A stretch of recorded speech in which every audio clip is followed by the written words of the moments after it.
Shabbat Shalom, everyone. This Shabbos is a very special Shabbos, Shabbos before Purim, Shabbos Parshat Tetzaveh, and it's a very unique Torah portion, both Torah portions, Shabbos before Purim, that we read, and we always read this Torah portion very close to Zion Adar. This past week, on Tuesday night, was the yahrzeit and the birthday, the day of passing, and the birthday of Moshe Rabbeinu, of Moses.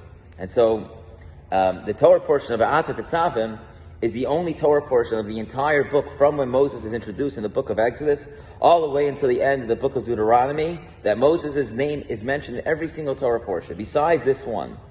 And the theory why this one is not there, it's because, as Moshe Rabbeinu, if you remember, as the Jewish people, after the splitting of a sea and after the 10 plagues, they go into the desert and Moshe goes upstairs for 40 days and 40 nights, but they're downstairs making a golden calf.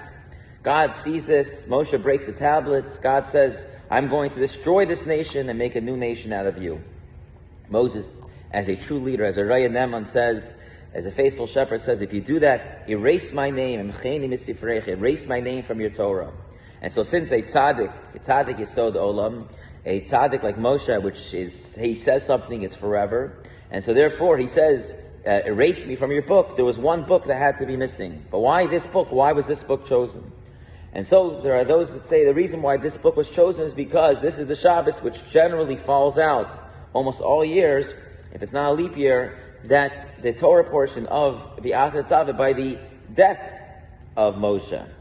And so therefore this is the Shabbos that Moshe Rabbeinu, this is the week that Moshe Rabbeinu died, and therefore his name is missing from his Torah portion. But the Rebbe asked a question on this. It's also the Torah portion where he was born. How could we erase the name of Moshe Rabbeinu on the Shabbos, in which his Torah portion, the Shabbos of his bar mitzvah, the Shabbos of his birthday? Why are we looking at the Shabbos of his death?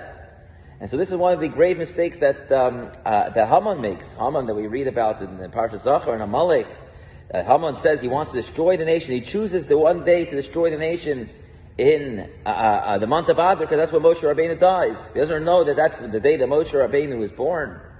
And so the rabbis asked the question, how could it be that Haman doesn't know when Moshe Rabbeinu, he knows that Moshe Rabbeinu died on this day, it doesn't say it anywhere in the Torah, but he doesn't know that Moshe Rabbeinu was born on this day? And the answer, he does know, but what he didn't realize is that the day of a tzaddik is born, and he thought when the tzaddik died, it was over. But in reality, when the Moshe, the expansion of Moshe was given to every single generation, and that's why it's such a great and celebratory day, the day of Zion Adar. It begins the festivities all the way into the holiday of Purim. And so the Rebbe explains that no, it's not that Moshe Rabbeinu is missing from his Torah portion, while his name that was given to him by Batya, who pulled him out, by the daughter of Paro, that name is not in this week's parsha, but really his essence, his atzmius, his essence is in this parsha, and it's the only Torah portion that opens up Parshat Tetzaveh, and you shall command. And so you, the word you, is even much greater than Moshe. Moshe was a secondary name. Of course, we're very much interconnected to our names, and our names are so much, we're defined by our names, but the essence goes even beyond what our name is, and that is the you, V'atam. And so Moshe Rabbeinu, in honor of his birthday, he got the essence of this Torah portion, Parshat Tetzaveh. And so as we go into the Shabbos Parshat Zachar, the Shabbos which we remember Amalek. And so Amalek, while unfortunately today we were reminded that Amalek is not just a theory, but we had a day of rage and anti-Semitism, which is something that we have to deal with even today in the United States. But nevertheless, the idea of Amalek itself doesn't just have physical connotations, but it's also spiritual connotations. And one of the psukim that we're going to say, one of the phrases that we're going to say in this week's Torah portion is Zachar al Tishkach, remember, do not forget that when Amalek Asher Karcha Baderech, when they encounter us in the way, the word Karcha is a very unique word for encounter. And the rabbis explain that the word Karcha comes from the word Kerach, which means ice. Amalek, what they try to do, they try to cool off the Jewish people.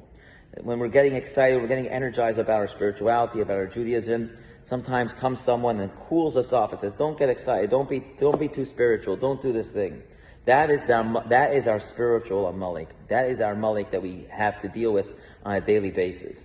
And so when we're hot about something, we're excited about something, then we can do whatever we want and we're able to connect. When we're cold and depressed, God forbid, it's very difficult. And so we take this Shabbos, the Shabbos of Zachar, to erase that amalek, to take away any of the coldness that we may have to spirituality, and embrace it as we go into this very upcoming joyous week of the holiday of Purim, to be able to celebrate with joy, and may it be the ultimate in the hapechu, a whole turnover, that we'll be able to celebrate the only holiday that says when Mashiach will come is the holiday of Purim very soon in our days. Shabbat Shalom, everyone. See you tonight.